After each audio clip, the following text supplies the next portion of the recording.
veces te mandan esto cuando vos no sabés de qué carajo va.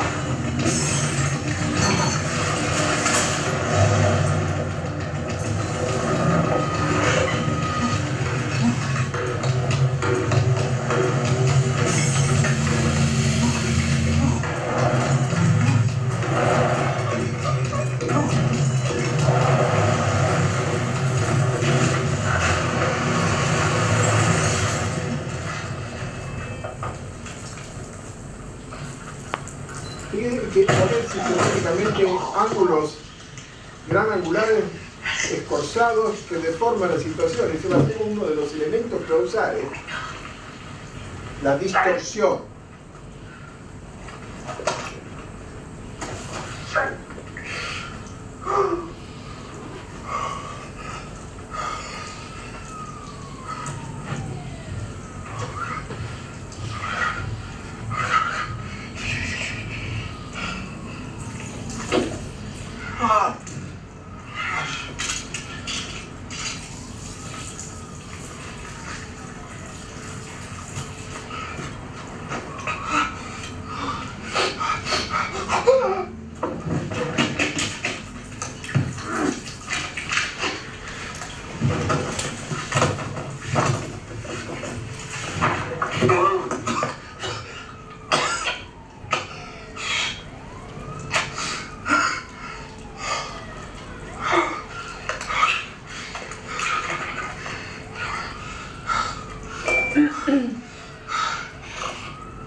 My name is Walter Hartwell White. I live at 308 Negra Arroyo Lane, Albuquerque, New Mexico, 87104. To all law enforcement entities, this is not an admission of guilt. I am speaking to my family now.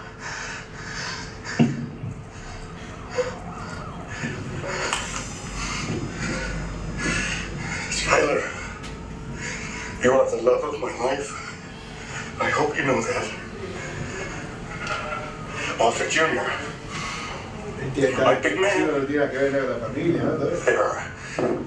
are going to be some things that you'll come to learn about me in the next few days. I just want you to know that está mirando al espectador. Finalmente es una ley que se está transmitiendo. La pantalla, hay un código que no debe mirarse al espectador. Y acá lo está haciendo. Goodbye.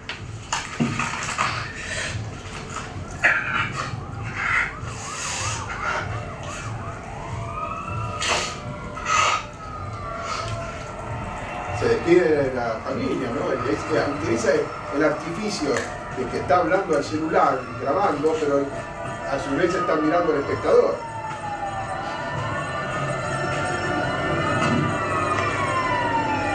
Esto ya de por sí, ya que miren calzoncillos, primero la ruta, con una 45, ¿viste?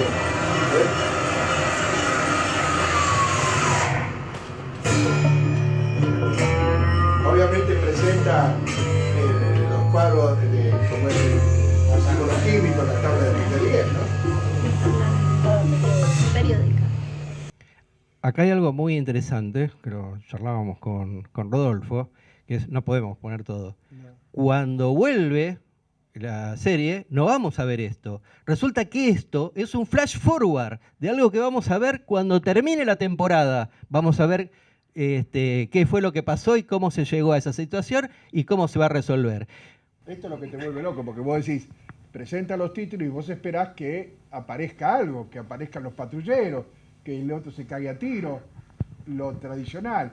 O sea, juega con esto, es decir, el antecedente gramatical, diegético del cine y de la televisión ortodoxa es que la continuación sería lo que te insinúa. No, acá quiebra y empieza a aparecer quién es el personaje central, quién es William White, y ahí empieza a contar toda la historia. Pero esta continuidad de esta primera escena, como dice Luis, recién en una parte casi final de la temporada, ¿no es cierto? No me acuerdo en qué capítulo. Eso sistemáticamente lo va a hacer en toda la... No es que entonces usa un recurso y nunca más.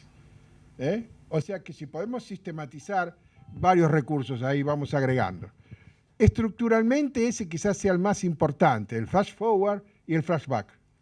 permanentemente durante cada episodio y cada temporada, a veces anticipa en el mismo episodio y otras veces anticipa en la misma temporada. Entonces, como decíamos antes, la temporada es una unidad narrativa y los episodios es otra unidad narrativa dentro de la otra gran unidad. Y a su vez, la totalidad de la serie sería la gran estructura, la gran sintagmática, como dirían los semiólogos. Es decir, que si uno empieza al revés, de lo general a lo particular, sería la serie en su totalidad, las 5 temporadas, cada temporada en particular, y la cantidad de episodios por temporada, como un juego de cajas chinas una dentro de la otra, como mamushkas una dentro de otra, pero está concebido así, es un rompecabezas complejo, y de ahí es que es revelador los guiones. Otra cosa que yo noto en esta serie son el plot, el punto de giro, los nudos, son mucho más sucesivos y mucho más cercanos uno de otro que en el cine. Entonces no terminás de ver una cosa que clic, aparece el punto de giro. Impresionante, por eso es puro guión. Más allá de la gramática, digamos, televisiva o serial o cinematográfica, como quieran llamar, permanentemente te está sorprendiendo con el punto de giro. Otra cosa, bajo el punto de vista de la imagen, utiliza un recurso que sí, ya lo ha usado Tarantino, lo usó otros realizadores, que es el ángulo imposible. O sea, desde una toma dentro de la heladera, adentro del lavarropa para secar el dinero, abajo en la cocina, abajo, o sea, el ángulo donde no puede estar una cámara. Ese ángulo imposible, que el cine lo ha usado ocasionalmente, acá lo usa sistemáticamente, lo que enrarece, o sea, toda la serie tiene un aire de enrarecimiento y fundamentalmente de incertidumbre, y de alguna manera el personaje central, Heisenberg, mejor dicho, el personaje tiene como dos caras, o sea, alguna cosa esquizofrénica, el personaje tradicional, tranquilo, su familia, el que padece el cáncer, y se transforma en Heisenberg. Y Heisenberg es un físico creador del principio de incertidumbre, la teoría de la incertidumbre, y creador de la mecánica cuántica. Entonces, no es casual, o sea, Breaking Bad está lleno de estas cositas, de los símbolos químicos, de la incertidumbre, y toda la serie tiene incertidumbre. Vos no sabés para dónde carajo hay, por más de que seas canchero en averiguar finales, en averiguar a dónde va la mano, nunca le invocás, porque decís, esto va para allá, no, va para el otro lado. Y esa es la mecánica fundamental. Otra cosa que tiene así interesante es el fenómeno de desmesura. Estas angulaciones tan externas, tan granangulares, pero escorceadas y diagonalizadas, trata de hacer un equivalente de lo que logra el cine con el efecto del primer plano. Bell and Ballast, y siempre lo digo, decía, el cine dice, ¿por qué produce una sensación en los primeros planos? El efecto de desmesura, decía Bell and Ballast, el teórico. Es decir, es algo que te impacta, pero no por su tamaño, sino que está fuera de escala. En este caso, como no podés lograr una cabeza tan grande como la del cine, utiliza otra cosa, un código de desmesura en los horizontes muy bajitos, horizontes muy altos, o de repente primeros planos, muy primeros planos, casi un ojo, o el detalle de los tubos de cuando está preparando la droga. Es decir, empieza a utilizar un código narrativo de tamaños de plano, de angulaciones totalmente diferente al cine, en la sistematización, y totalmente diferente a la serie de televisión tradicional. Bueno, acá lo vemos en The Walking Dead. En The Walking Dead vemos dos de los elementos que vos mencionabas. El primero, el actor mirando directamente a los ojos del espectador. Una transgresión muy fuerte. En segundo lugar, el primerísimo primer plano, ¿no es cierto? Y en tercer lugar, otra cosa que para mí es un elemento central de las series de la tercera edad de oro. Son series donde los personajes sufren de una manera desmesurada, voy a usar ese término nuevamente. Son series de sufrimiento humano. Todas las series son de un sufrimiento extremo por parte de todos los personajes, los buenos, los malos, absolutamente todos. Donde la redención es algo casi imposible y donde justamente por eso el umbral entre villano y héroe queda totalmente desdibujado. En Breaking Bad también sucede lo mismo, ¿no? A tal punto, caso de The Walking Dead, que en realidad yo me decía, The Walking Dead no es una serie sobre zombies. A ver si entendemos eso. Los zombies son una excusa. Es una serie acerca de las distintas maneras y los distintos modos en que los seres humanos pueden causarle daño, dolor y sufrimiento a otros seres humanos. Bueno, en el caso de los zombies, yo siempre lo digo, yo me acuerdo cuando daba charlas en la APA, en la sesión de psicoanálisis, hacíamos un ciclo que se llama Cine y Psicoanálisis. Y cuando pasamos películas de zombies, las clásicas de Romero y qué sé yo, yo decía una afirmación, que con los zombies, como no son humanos, se puede lograr mayor crueldad sin culpa. Entonces, todos le tiran a los zombies, los matan de la manera más terrible, los destrozan, los hacen picadillos, y la gente, ¡oh! ¿Viste? Se puede decir, los zombies no tienen derechos humanos. Podemos hacer un cartel. Los zombies no tienen derechos humanos. Entonces está permitido hacerlos mierda y con, digamos, con cierta sonrisa, ¿no? Te hice mierda, bicho de mierda. Han creado un sistema de legalizar el sadismo. Los zombies no tienen derechos humanos. Bueno, acá recién yo mencionaba a FX, la cadena FX, y uno de los principales creadores de FX es Noah Hawley. Es digamos, un grosso, ¿no? Es esos tipos que, digamos, todas las cosas que hace, las hace muy bien y son totalmente transgresoras, y la verdad que está continuamente esto de qué reglas puedo romper.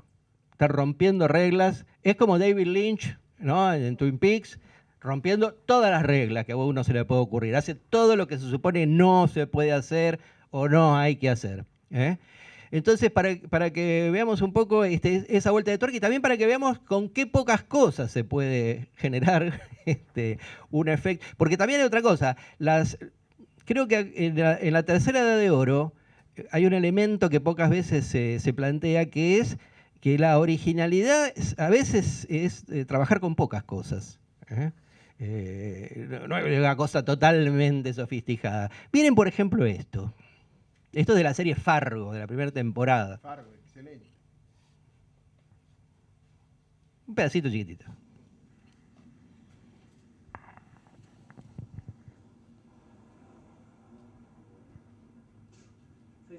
Here's man, right?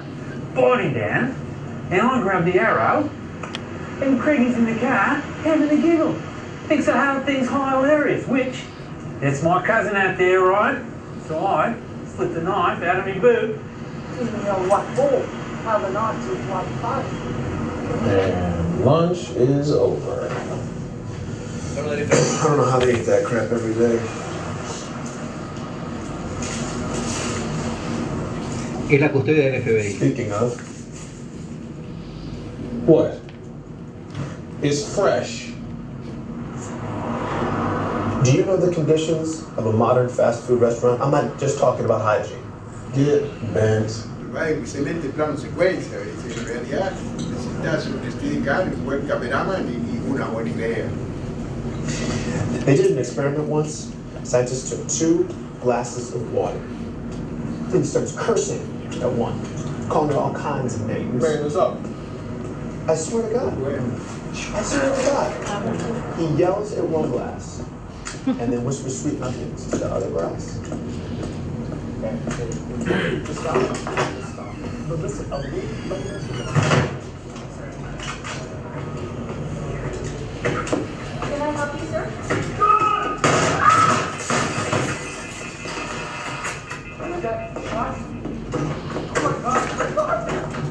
Drop it!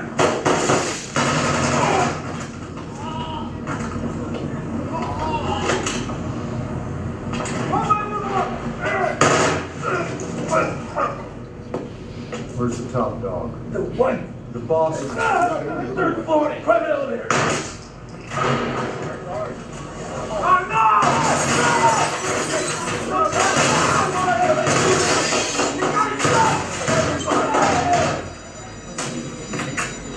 Free shit bird!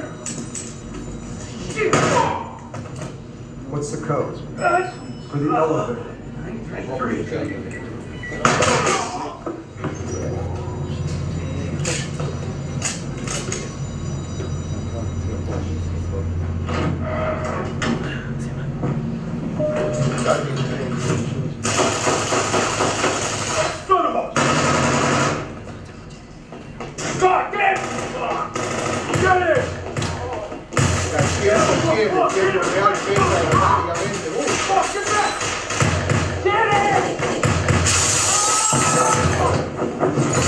esperando eso de alguna manera. Jesus.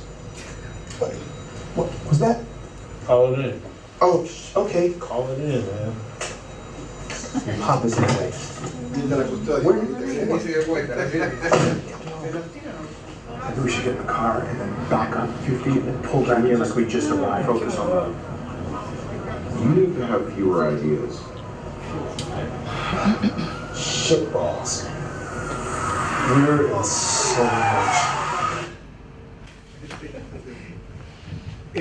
Esto es otra constante también de algunas series, la utilización del plano secuencia y la sustitución del espacio off utilizado en cine con la banda sonora. ¿Por qué?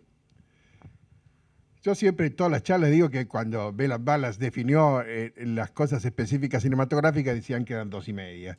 El tamaño del plano, el espacio off y la mitad del montaje, porque la otra mitad es de la literatura. Entonces, el espacio off en el cine funciona en función de su tamaño de pantalla y la negrura de la sala, que actúa como la pantalla de los sueños, en donde uno se imagina, si alguien mira hacia el costado, se imagina que hay otra instancia, que hay un espacio sugerido, que hay un espacio que termina siendo virtual.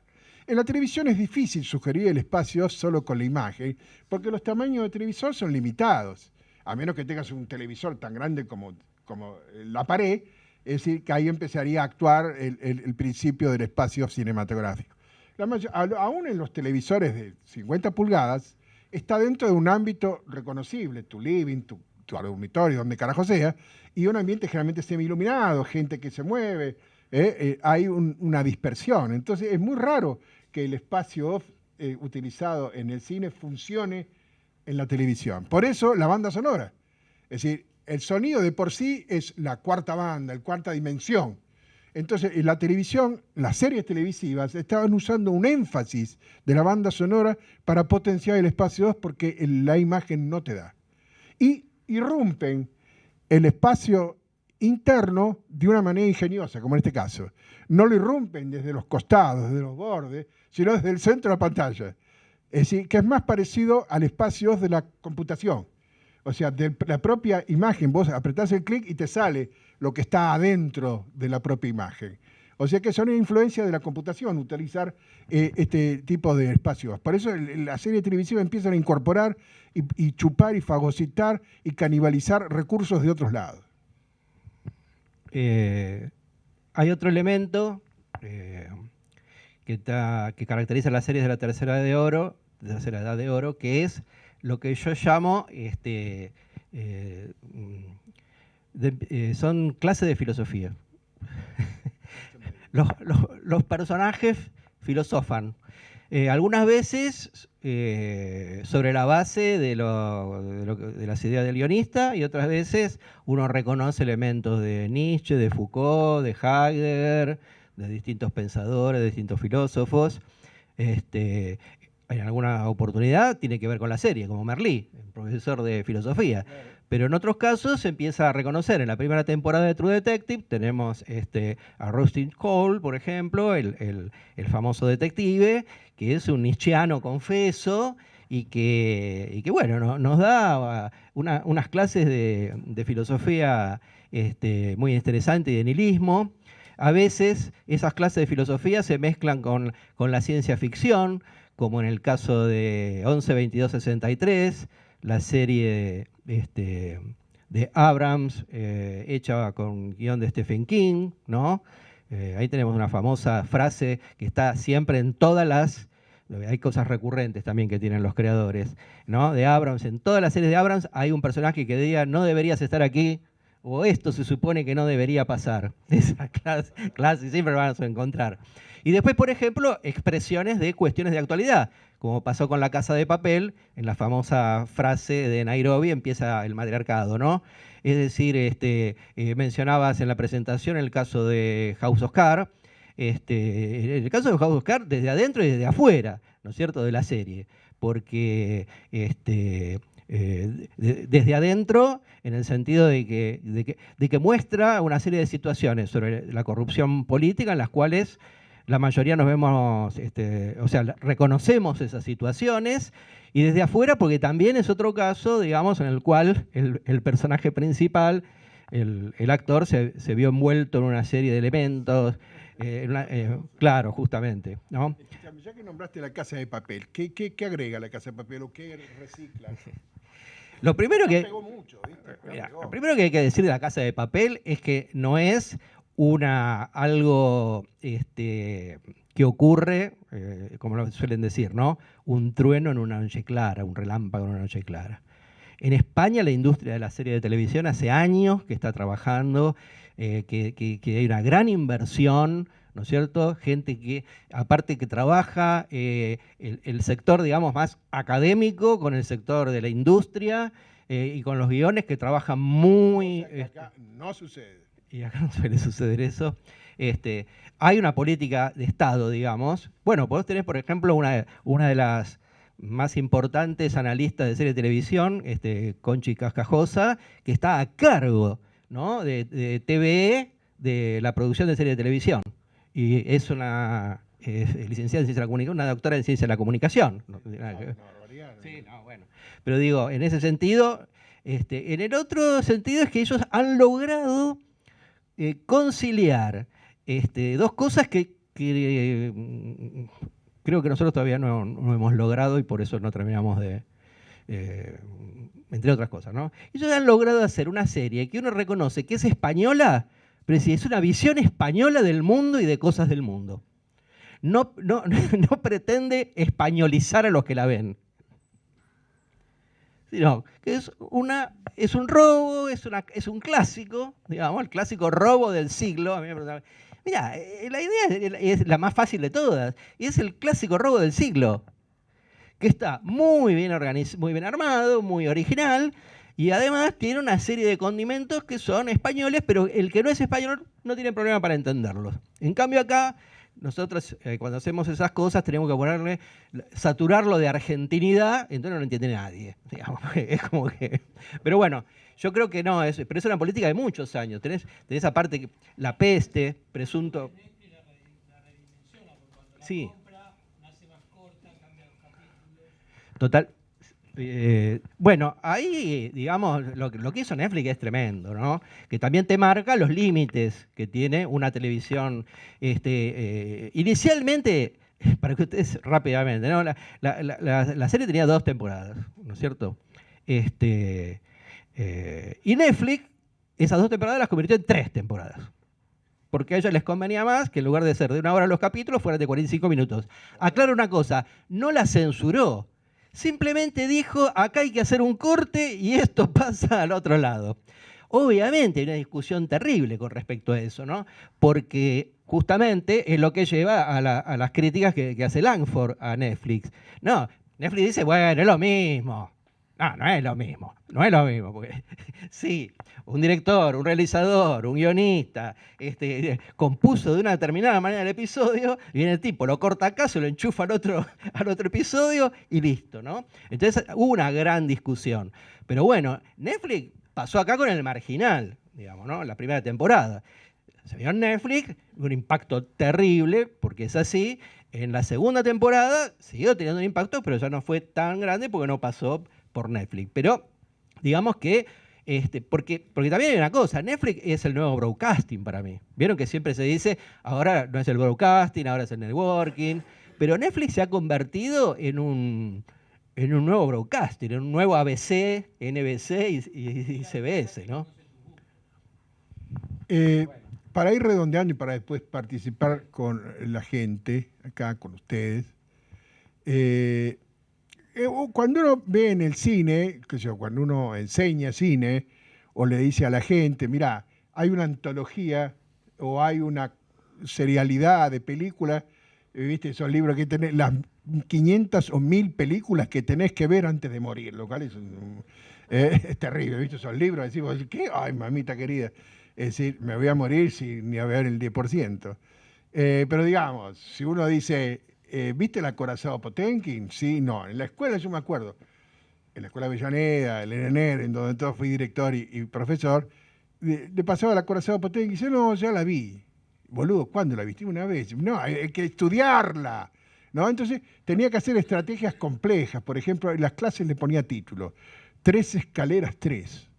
Entonces la gente, qué raro que es esto. Entonces pasaba la escalinata de Comedia Corazao Potenki, la escalinata de Los Intocables y la escalinata del Padrino 3. Entonces la gente entendía la poética de estos films, digamos. Pero entonces eso desencadenaba y decía, mira, tenés que ver Tiempos Modernos, tenés que ver El Nacimiento de una Nación, tenés que ver La Quimera del Oro, tenés que ver El Ciudadano, tenés que ver Ladrón y Bicicleta, tenés que ver a Visconti, tenés que ver a Fellini, a Rossellini, hay una lista, tenés que verlo a Godard, tenés que verlo a Truffaut, tenés que ver Un año en Barimbat, tenés que ver a Tarkovsky, y hay como una cadena de 20 películas mínimo, si vos querés. Pero los estudiantes de cine son fóbicos de ver cine.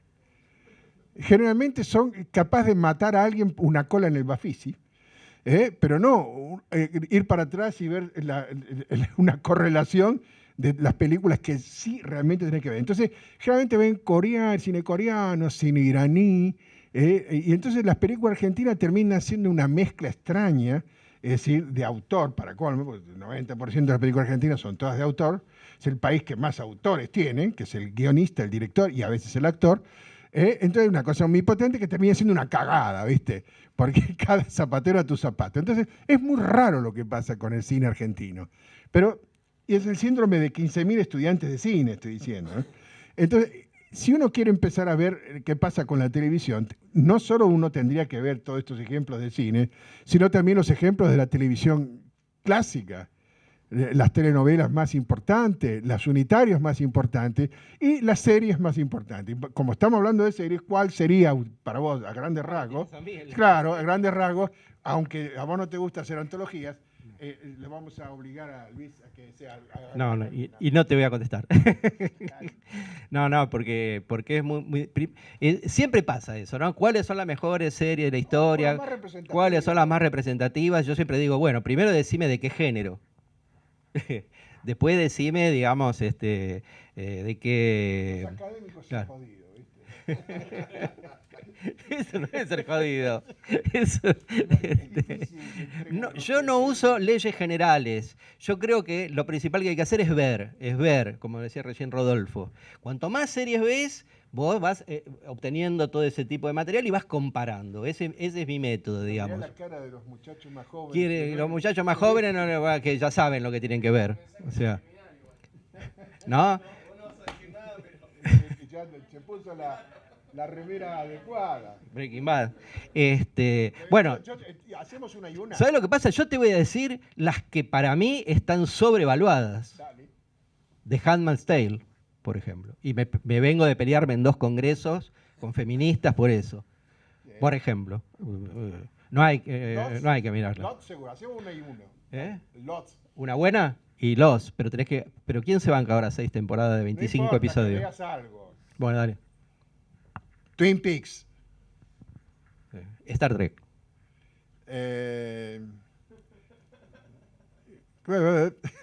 Breaking Bad. Combate. Mint Hunter. Ah, pero vos al final todas las actuales. Y Hunter hay que verla, obviamente. Es una de las series más vistas de Estados Unidos, y de Netflix, guarda, esa película. Esa serie es muy buena. ¿Sabés? Los Expedientes Secretos X. Los Expedientes Secretos X. A mí me gusta más siempre el género fantástico de la ciencia ficción, ¿no? Pero así de... Dimensión desconocida. La dimensión desconocida. Yo creo que, a ver, y te digo más, porque lo digo en el libro, no porque lo diga en el libro, pero Alfred Hitchcock presenta. Sí, fantástico. Y estamos hablando de uno de los mejores directores de cine, no sé de la historia, pero más o menos podemos decir, el que realmente creó la serie de televisión. Fue el primero que dijo, miren, las series de televisión no son cine porque en el medio hay publicidad. Y están diseñadas para el corte. Entonces yo tengo que diseñar algo que tenga en cuenta que hay un corte comercial. Que puede ser, si es de 20 minutos, de 30 minutos, 2 cortes a los 10 y a los 20 o a los 15, y si es de 1 hora, cada 20 minutos un corte. Yo tengo que hacer el proceso de enganchar a la gente, contarle una cosa y mantenerla interesada para que cuando pase el corte comercial no me haya hecho... exactamente. Ese es el primer tipo. Y el segundo es Rod Steiger con La Dimensión Desconocida. Cuando estaba haciendo Galpón de la Memoria, que mejor dicho que después se prohibió la segunda parte, a mí me preocupaba, duraba una miniserie de 2 capítulos de 90 minutos cada uno. Me preocupaba la tanda, me jodía la tanda. Entonces hice un jueguito de atrapar la tanda y meterla dentro del programa. ¿De qué manera? Todos los cierres de cada uno de los bloques cerraba con una manera muy particular y arrancaba con una publicidad antigua.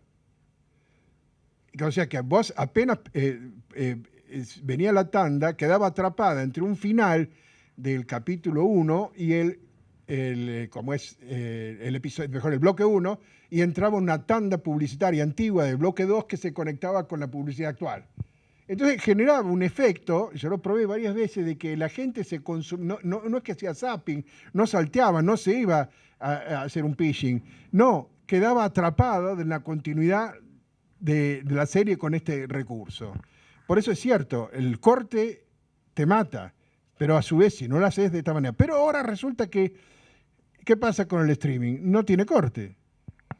Claro, el streaming no tiene corte, entonces aparecen distintas modalidades de publicidad no tradicional de los chivos. O sea, uno está viendo la serie, uno no se da cuenta la marca de los autos, la marca de las computadoras, la marca de la moto, la marca de los fideos que están comiendo, la marca de... Pero todo eso...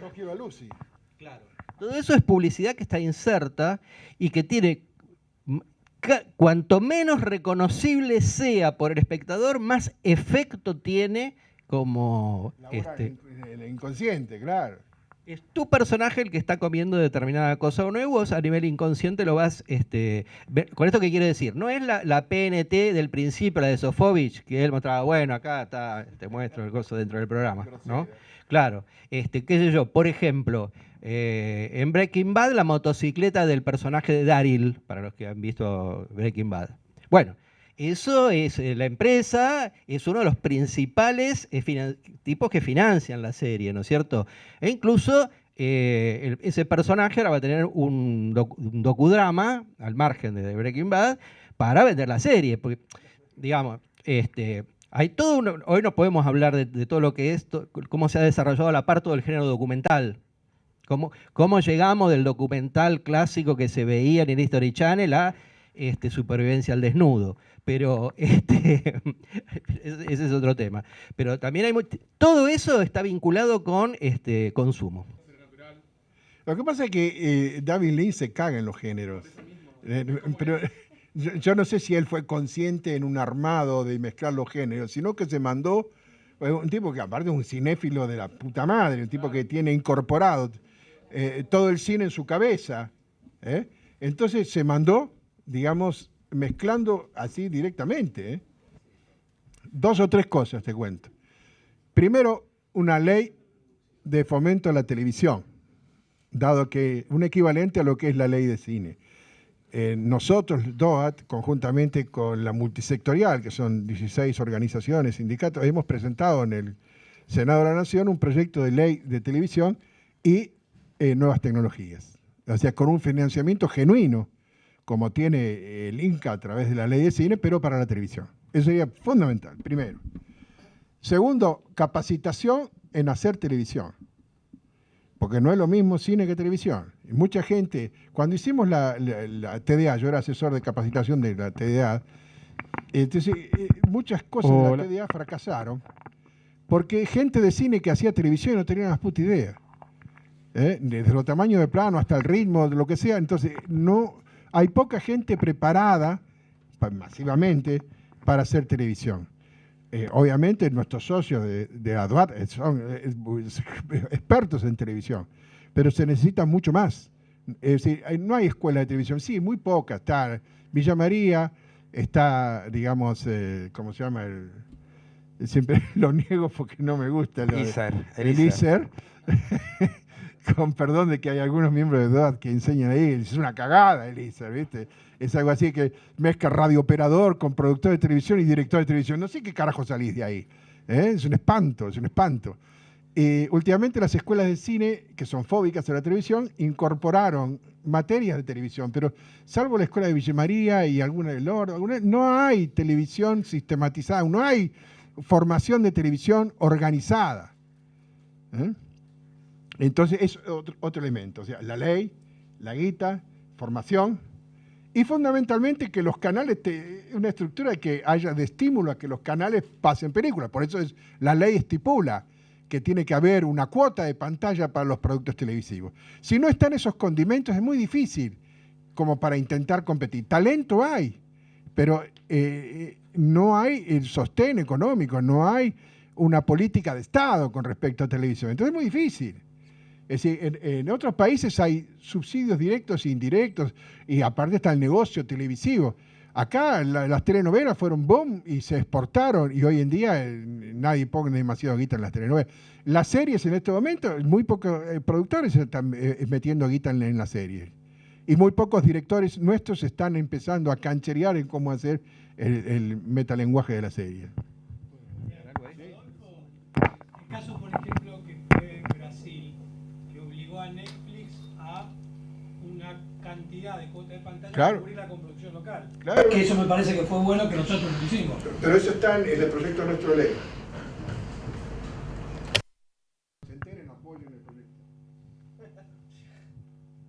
Yo quería agregar algo a lo que decía acá Rodolfo, que tiene que ver con que tampoco se trata de que Netflix nos va a solucionar todos los problemas, y entonces hacemos cualquier cosa y Netflix es el que va a poner la plata.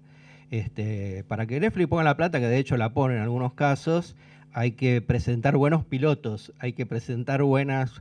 Y yo creo que hay mucha gente que puede hacerlo y puede hacerlo muy bien. Ahora, fundamentalmente lo que hace falta es cambiar la cabeza. Yo creo que todavía sigue el paradigma de la telenovela y del melodrama sigue siendo lo que estructura, digamos, la televisión argentina. Ayer en otro congreso, que me tocaron todos juntos, hablaba presentó una ponencia sobre Ada, Amar después de amar. Es una excelente, yo más que telenovela lo llamo serial argentino, ¿no? Pero 70 episodios tuvieron que hacerlo y me preguntaban, ¿por qué no hicieron 7 temporadas de 10 episodios? Porque sale carísimo, está fuera de todo presupuesto argentino, no se puede hacer. Contrariamente a lo que uno piensa, que dice, bueno, no, pero puedes hacer la temporada de 10, es mejor. No, es carísimo. Vos tenés que contratar a todo el equipo que lo va a hacer durante un montón de tiempo que no va a lograr. ¿Te das cuenta? Entonces, por ejemplo, es realmente imposible. Y Netflix nunca te va a comprar Ada para que lo pases por Netflix. Porque la verdad que... Entonces, bueno, queda ahí. ¿A qué se vende? Se vende la televisión, obviamente. El Telefe lo vendió, pero no como serie. Después tenés el otro ejemplo, que es el de Brasil. Brasil, aparte, tiene un gran producto que es 3%. La serie 3%. La venden como la serie brasilera de Netflix. En realidad no es la serie brasilera de Netflix, es una serie de Netflix con actores brasileños y donde trabajan realizadores brasileños, más que una obra local, y que prácticamente, o sea, es lo que los norteamericanos llaman el bottle episode. Es claro, ¿viste? Hecho con lo mínimo posible, con el presupuesto más barato, una serie mucho más barata, pero hay todos estos elementos de los cuales estuvimos hablando, están extremadamente utilizados y de una manera muy inteligente, yuxtapuestos, ¿no? Caja de herramientas. Y entonces sale una serie muy, muy interesante, pero con un nivel, digamos, de producción realmente muy, muy elemental, ¿eh? No estamos hablando acá de ninguna cosa del otro mundo.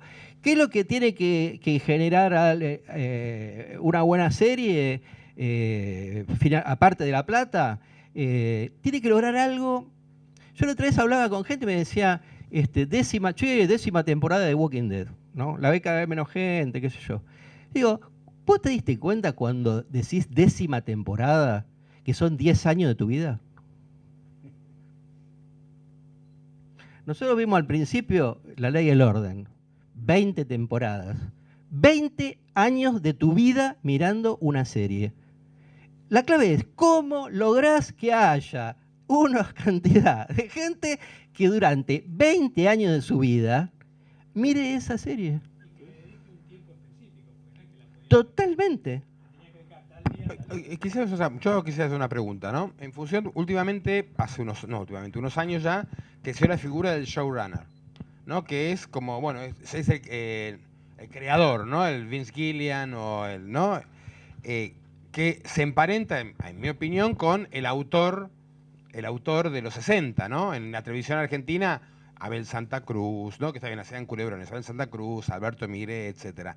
En la televisión argentina, hoy no hay showrunners, no hay autores, no digo que no hay autores, pero no, la producción relega a un segundo plano todo trabajo creativo que le agrega el valor en función a tratar de pilotear los escasos presupuestos que se cuentan. Pregunto, pues en el caso de EDA, supongamos, que fue un fracaso absoluto, pero EDA, que Burman sostiene que Netflix le cortaba escenas, que no hacía falta. Netflix le marcó, fue el showrunner Netflix. Y después cuando, claro, no se entendía nada de la serie, y tuvieron que arreglarlo con el relato en off. El problema es que el relato en off lo hacía La Momia, ¿no? Juanita Viale, que de hecho funcionó mejor en inglés. Cuando EDA fue pasada en inglés, funcionó... que la doblaban a Juanita Viale, ahí anduvo, se veía mejor EDA en inglés que en castellano. A lo que voy es... no, tiene voz de momia, pobre, ¿no? Y a lo que yo voy al origen de mi pregunta, esta relación entre el showrunner de la tercera época de oro de la televisión, emparentado con aquel autor de los 60, y hoy, retomando la pregunta que hacía... anterior acerca de qué nos falta a nosotros, yo creo que hoy día el valor creativo, el valor agregado de la creatividad está, por una cuestión presupuestaria de mercado, acotado. Estoy totalmente de acuerdo con lo que decís. No, pero estoy totalmente de acuerdo con el planteo. La figura del showrunner nació hace pocos años. Tiene que ver en principio con la complejidad de armar Game of Thrones, por ejemplo, que son casi 5.000 personas. A veces uno pierde, ¿no? Uno ve la serie, ve los personajes. Detrás trabajan 5.000 personas, son 10 millones de dólares por episodio, cambian de una locación a otra. El showrunner es una especie como de gerente de la serie, pero que abarca también los aspectos estéticos, los aspectos de la calidad, ¿no es cierto? Es el que contrata aparte un director para cada episodio. En las primeras 2 etapas, ahí sí era como medio como el cine, porque decía, esta serie está el director. Pero ahora no, al contrario. El tipo dice, para este episodio yo quiero que venga fulano de tal y lo dirija al episodio. Pero en el próximo lo va a dirigir otro tipo, ¿no? Es el que coordina también, imagínense, uno dice los guionistas de la serie, ¿no? Estamos hablando de guionistas, estamos hablando de un equipo de 50 personas para poder seguir esto que decía Rodolfo, líneas paralelas de tiempo, 50 personajes, o sea, ahora, ¿dónde aprendes a ser showrunner? ¿Dónde conseguís a esos showrunners? Y yo diría que hay que traer a los showrunners mejores a la Argentina, alguien los tendría que traer, y que den talleres, de que den seminarios, de que den clínica, de que formen gente.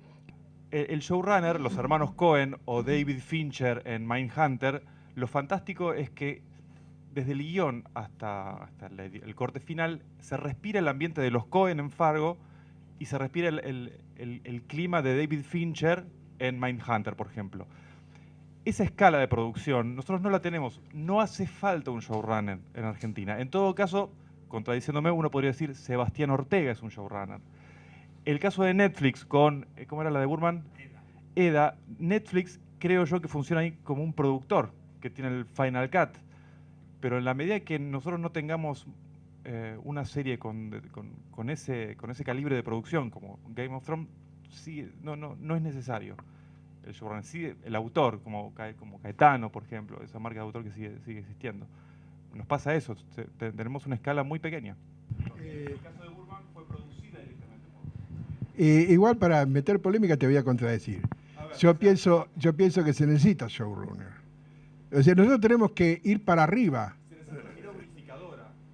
Pero para un poquito. Pero el showrunner en el sentido de Vince Gilligan, del creador, más allá del organizador de la serie. Acá nos está faltando un creador que tiene una dimensión y formación para pensar en un guión o con un equipo de guionistas series. No lo hay muy pocos acá de eso. Tenemos que formar showrunner. Claro, y equipo de guionistas. Sumándome a tu polémica, yo lo que creo que, digamos, sea decirle showrunner, decirle director, pero hoy día a nosotros nos pasa, cuando dirigimos, que te dicen, bueno, y esto necesito tantos días para hacerlo. No, ni en pedo, te dice. Esto tenés que hacerlo en 2 días, con suerte, ¿no es cierto? O sea, el presupuesto, había una pregunta original que es cómo hacerlo lo mejor posible al menos costo. La primera parte de la pregunta se eliminó. Lo mejor posible ya no cuenta. ¿Cómo hacerlo al menos costo? Es decir, se sacrifica lo creativo de la producción audiovisual, entendiendo que tiene que ver con la pregunta de él, ¿no? Que no hay pantallas, que no se vende contenido argentino al exterior, cosa que antes se vendía. Yo te iba a desafiar, Luis, que sería bueno que nosotros te ayudamos, te alentamos, una línea de investigación sobre las series, las telenovelas y las series argentinas, ¿no? Que realmente, digamos, nosotros en DOT siempre no nos cansamos de repetir que Edgardo Borda fue a Brasil a enseñar a los brasileños cómo se hacía telenovela en el año 78, ¿no? Hoy día Argentina no hace telenovela. Cuando digo telenovela es... ¿Año 68? Hoy día en la Argentina, que es el pionero del culebrón, no hace culebrones. El culebrón, digamos, es el contenido de ficción estrella en el broadcast, fuera de las pantallas, digamos. Es la serie, compite con las series en los culebrones. De hecho, los norteamericanos están haciendo culebrones. Bueno, esto, una historia de las series argentinas, digamos, no una historia, porque no es una historia, porque no queremos volver al pasado, porque no es imposible. Queremos, bueno, con la tradición que tenemos de televisión argentina, de formación, digamos, de tradición de producción audiovisual en televisión, por dónde encararla. Nosotros sostenemos desde DOAT una ley de televisión que garantice pantallas para el contenido argentino, que no hay. La televisión tiene el mismo problema que el cine argentino, no tiene pantalla. Si bien Argentina tiene los problemas económicos para la producción, eso no es novedad, no es de ahora. Sin embargo, antes se hacían series bastante, a mi punto de vista, bastante superiores a las que se hacen ahora. Como para dar un ejemplo, Los Simuladores es bajísimo el costo de producción y sin embargo la idea del guión es fantástico. Yo lo que veo hoy es que prácticamente que no contratan guionistas por las ideas, sino por cómo pueden explotar una idea simple, ¿no? Hacemos Mi hermano es un clon, que es una idea bien sencillita, pero chicos, hagan un diálogo divertido y lo vendemos, en vez de buscar ideas nuevas que realmente puedan hacer con bajo costo un producto relativamente bueno. Creo que a la hora de escribir un guión, en Argentina debe estar lleno de gente que piensa voy a escribir el guión lo mejor posible y lo más barato posible. Entonces, para mí esa no es la única justificación a que hoy no se haga ninguna serie buena. Porque la realidad es que cuesta muchísimo, eso es un guión estadounidense, cuesta muchísimo encontrar una serie decente en años. Sin embargo, El Marginal, haciendo una serie relativamente decente, ya la vendimos, ya está en Netflix, ya un montón de gente la ve. ¿Es un problema económico o es que el argentino entró en la comodidad de hagamos algo que se venda en Canal 13 para el público más sencillo y chau? Esa es mi duda.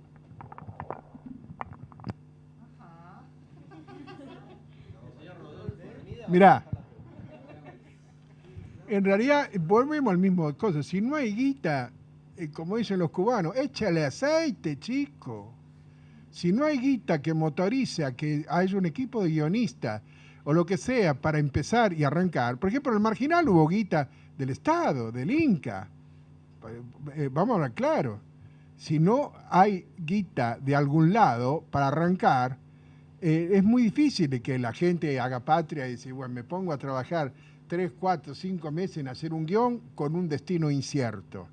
Aparte, los canales de televisión, el 13, el 11, son autoproductivos, se producen para su propio quinta, para su propia productora. Es muy difícil que vos vayas a Canal 3, Canal 11, y dices, mira, acá tengo un proyecto. Andá a cagar, pibe. Es decir, son ellos mismos que arman a través de productoras satélites, a través de las coproducciones. O sea que es muy difícil. No hay una, como en otras partes del mundo, donde hay un ingreso a través del sistema de presentar un piloto y que dice, qué bueno tu creatividad y te dan guita. Ni siquiera en Canal 7. Yo estuve en la gestión de Canal 7. Para presentar un proyecto Canal 7 tiene que ser de la familia, digamos. En serio, es más posible. Te doy un caso patético. Un ex alumno mío presentó varios guiones en Canal 7, nunca le dieron bola. Entonces, ¿qué se hizo? Se metió en el bar de mozo. O sea, durante 3 meses, con un guión bajo el brazo, cuando veía a los productores sentados en el bar, chácate. Y después de un año de intentar, pudo meter una serie en Canal 7, pero a través del bar, no a través de la gerencia de desarrollo de proyectos. Es como imposible entrar proyectos si no sos del mundillo. Es decir, los productores independientes que antes funcionaban muy bien, hoy en día casi ni existen ya. Son productoras grandes, Polka, digamos, los propios canales, su departamento de televisión, que tienen un negocio armado ya y es muy difícil penetrarlo. Te estoy contestando parcialmente. Después, también hay crisis de creatividad. Y eso sucede también en el cine. Mucha gente en el cine dice lo mismo, ¿no? Con la guita que te da el Inca no podemos hacer película. Ahora, en vez de 6 semanas, te dan guita para hacer 3 semanas. Y con 3 semanas no podés hacer una buena película. Yo no estoy muy de acuerdo con eso. Porque hay gente en el cine independiente que ha hecho maravillas filmando sábado y domingo. Agresti, por ejemplo. Es decir, o Chenderelli. O sea, los independientes trabajan casi sin guita, cada tanto hay. O por ejemplo, hoy en día el cine argentino tiene el síndrome del tiempo narrativo nuevo, que es el tiempo en vole. ¿Viste? Yo soy ahora asesor de calificación de películas, veo toneladas de películas argentinas y extranjeras, ¿no? Entonces, pone una toma y dale, se agotó, yo trabajé editor algunas veces, se agotó, la puta que lo parió, edit, ¿no? Es decir, y lo decís varias veces y la toma sigue. Y los directores te dicen, lo que pasa es que no tengo presupuesto, entonces cambiar de cámara y qué sé yo, me sale guita y tiempo, entonces, no, hermano, no. Por eso, no solo no hay condiciones económicas, no hay una ley, no hay un equivalente del Inca que financie, sino que tampoco hay demasiado talento en los guionistas, no en los directores. En la televisión, con algo que está requete repetido, que es la falta de pantalla. Pero además, a los que ya tienen pantalla, que son los canales de aire, tienen otros intereses. Yo siempre digo, Romay, Mestre, eran broadcaster. Su ansiedad era ganar plata, pero sobre todo producir para generar la difusión de su producto. Es como quien fabrica zapatillas. Va a hacer la mejor zapatilla para que se venda acá y fuera del país. Bueno, ese incentivo que en su momento lo tomaron las productoras independientes, que sí se vendía al resto del mundo, esos productores independientes no existen. Alguien les mutiló la posibilidad de venta al exterior. Alguien, el mismo Suar se mutiló al hacer un acuerdo con Televisa, que le condicionó las ventas, le condicionó los productos. Por lo tanto, no tenemos futuro en tanto y en cuanto, y vuelvo al comienzo, no tengamos pantallas, cuota de pantalla.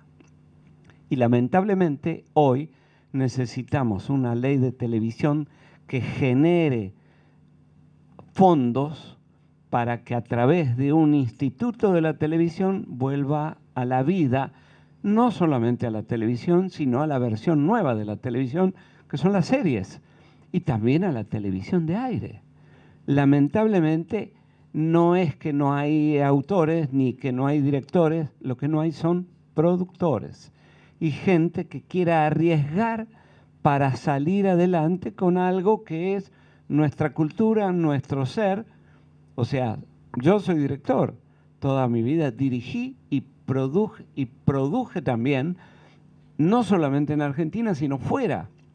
Y afuera hay más ansiedad de mostrar sus productos que nosotros. Desde el Estado no hay incentivo. Los productores independientes no ponen plata porque no quieren arriesgar. Y los pocos que hay productores tienen otros intereses. Por lo tanto, realmente necesitamos una ley de televisión. Bueno, para ir cerrando, lo que hoy podemos hacer acá, aquí ahora, con Luis que nos ha revelado un montón de cosas, es hacer un balance académico. O sea, que no podemos desde acá, si bien señalizamos las cosas que son necesarias para hacer una nueva televisión, me gustaría que sinteticemos el aspecto académico de cómo se construye una serie, porque es lo que sí por ahí estamos cerca acá de poder definirlo, y no lo otro que por ahí merecería otro encuentro, que sería cómo producir series de TV. El código de Hollywood es el que regula el 95% de las películas, y que está tan sistematizado que el público está gramaticalizado, que cuando ve una película le entiende todo casi sin pensar, y cuando una película está fuera de ese código dice, ¿y esto qué? Se desorienta.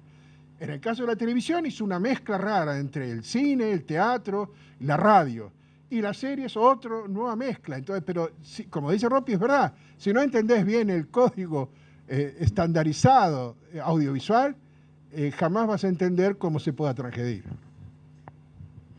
Bueno, primero hay que conocer las reglas. Si no se conocen las reglas y todas las cosas que se pueden hacer con las reglas.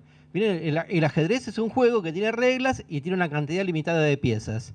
Pero la cantidad de combinaciones que se pueden hacer con esas piezas son casi infinitas. Entonces, eso es lo primero. Eso es lo que nos va a permitir después, en una segunda etapa, tratar de ser originales rompiendo las reglas.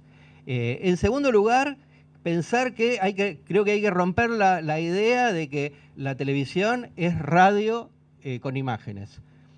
Entonces hay que trabajar sobre el sonido, hay que trabajar sobre las imágenes. La televisión tiene que, los que aspiran a trabajar en televisión, en series o en lo que fuera, tienen que trabajar en esa composición. Y cuando digo sonido, me refiero, como vimos en a los ruidos, a todo lo que haga que genere ese efecto de realidad, de verosimilitud, aunque sea que uno está viendo una nave espacial que baja en Plutón. Pero digamos que uno sienta que eso está sucediendo en realidad y uno se sienta involucrado. Después, y por último, no por último que lo cierre, sino porque tenemos que... la fidelidad, uno tiene que construir fidelidad. Y para construir fidelidad en una serie, vos tenés que pensar que la serie va a estar 10 años en pantalla. Entonces, que vos no podés pensar en un personaje unidimensional.